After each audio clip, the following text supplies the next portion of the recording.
പന്തക്കൊസ്ത തിരുനാളിൽ പരിശുദ്ധ അമ്മയുടെ പ്രത്യക്ഷീകരണം 1513 സ്വിറ്റ്സർലൻഡിലാണ് ഈ അത്ഭുതം സംഭവിച്ചത്. തുടർച്ചയായി 2 തവണയാണ് പരിശുദ്ധ കന്യകാമറിയം പ്രത്യക്ഷപ്പെട്ടത്. സ്വിറ്റ്സർലൻഡിൽ അന്ന് ശക്തിയാർജിച്ചുകൊണ്ടിരുന്ന ഉൾറിച്ച് റിംഗിന്റെയും ജോൺ കാൽവിന്റെയും നേതൃത്വത്തിൽ പ്രൊട്ടസ്റ്റന്റ് വിഭാഗക്കാർ ക്രൈസ്തവർക്കെതിരെയും ക്രൈസ്തവ വിശ്വാസങ്ങൾക്കെതിരെയും പ്രവർത്തിച്ചുകൊണ്ടിരുന്ന കാലഘട്ടമായിരുന്നു അത്. സ്വിറ്റ്സർലൻഡിലുള്ള ക്രൈസ്തവരുടെ ഇടയിലേക്ക് നിരീശ്വരവാദം പ്രചരിപ്പിക്കുവാൻ ഊർജിതമായ ശ്രമങ്ങളാണ് ഇവരുടെ ഭാഗത്തു നിന്നും ഉണ്ടായത്. തുടർന്ന് രാജ്യത്തിനുള്ളിൽ തന്നെ ആഭ്യന്തര സംഘർഷം ഉടലെടുക്കുകയും ചെയ്തു.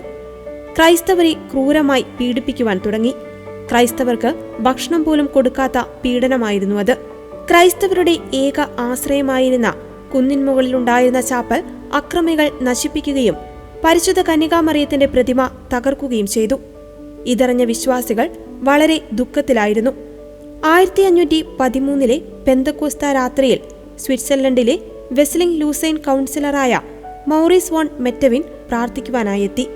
ആ സമയം സ്വർഗീയ കിരണങ്ങളും ചുറ്റും അമ്പുകളും കാൽക്കൽ ചന്ദ്രനുമുള്ള പരിശുദ്ധ കന്യകാമറിയം അദ്ദേഹത്തിന് മുന്നിൽ പ്രത്യക്ഷപ്പെട്ടു. മാതാവിന്റെ ഇടത് കൈയിൽ ഉണ്ണി ഈശോയും വലത് കൈയിൽ ഒരു ചെങ്കോലുമുണ്ടായിരുന്നു. ഇത് കണ്ട് ഞെട്ടിയ നഗര കൗൺസിലർ മാതാവിന്റെ മുമ്പിൽ മുട്ടുകുത്തി. മാതാവ് തകർത്ത ചാപ്പൽ പുനർനിർമ്മിക്കുവാനും പ്രത്യക്ഷപ്പെട്ടതുപോലെയുള്ള മാതാവിന്റെ ചിത്രം സ്ഥാപിക്കുവാനും ആവശ്യപ്പെട്ടു. ഇതറിഞ്ഞ ആളുകൾ അന്ന് രാത്രി തന്നെ പ്രാർത്ഥിക്കുവാനായി ഒത്തുകൂടി. ആ സമയത്ത് കിരീടം ധരിക്കാതെ പരിശുദ്ധ കന്യകാമറിയം വീണ്ടും പ്രത്യക്ഷപ്പെട്ടു. തുടർന്ന് 2 മാലാഖമാർ വന്ന് പരിശുദ്ധ കന്യകാമറിയത്തെ കിരീടം ധരിപ്പിച്ചു. ഇത് കണ്ട വിശ്വാസികളെല്ലാം തങ്ങൾ അനുഭവിക്കുന്ന പീഡനങ്ങളിൽ നിന്ന് രക്ഷിക്കണമെന്ന് പരിശുദ്ധ അമ്മയോട് അപേക്ഷിച്ചു.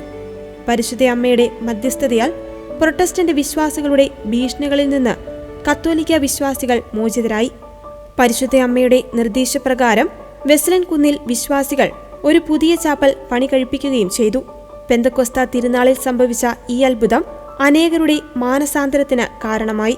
വിശ്വാസത്തിന്റെയും പ്രാർത്ഥനയുടെയും മരിയൻ പ്രത്യക്ഷീകരണത്തിന്റെയും നേർസാക്ഷ്യമായ ഈ ദേവാലയത്തിൽ ഇപ്പോഴും നിരവധി വിശ്വാസികളാണ് എത്തിക്കൊണ്ടിരിക്കുന്നത്.